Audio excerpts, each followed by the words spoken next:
Le bonheur dans le couple s'obtient en donnant à l'autre. Mais voilà, on n'est pas constitué comme ça à la base. À la base, on aime surtout prendre, recevoir. On est, moi en premier, égoïste. On voit d'abord nos besoins à nous, avant de voir ceux des autres.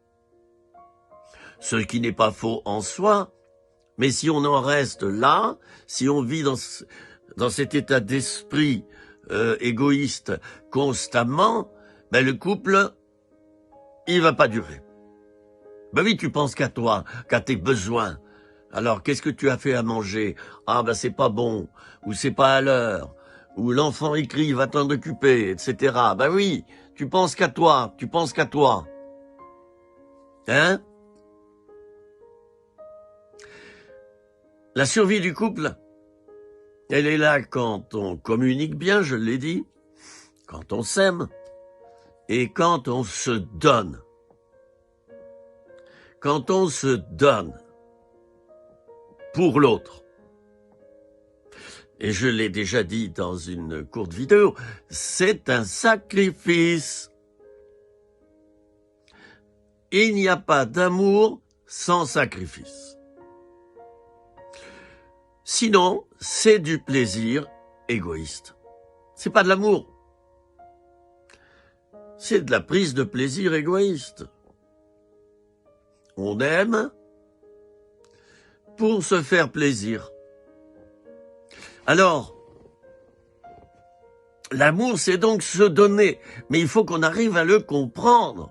Parce que nous sommes dans une société qui nous dit l'inverse. Prends, prends, prends, consomme, consomme, consomme, consomme. Mange, mange.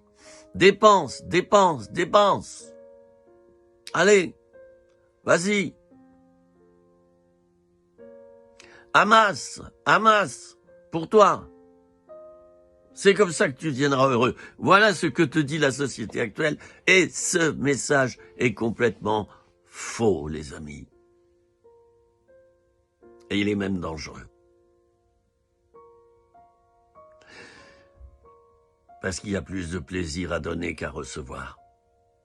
Mais ça, on ne voudra pas l'admettre. Ah, quand nos politiques, sans forcément parler de l'évangile et de Dieu, je suis pour une société laïque. Quand nos politiques commenceront à évoquer cela dans leurs discours, même si c'est dans de courtes phrases, on n'a pas besoin de leçons de morale, mais quand nos politiques évoqueront cela dans leurs discours, dans leurs vœux du Nouvel An,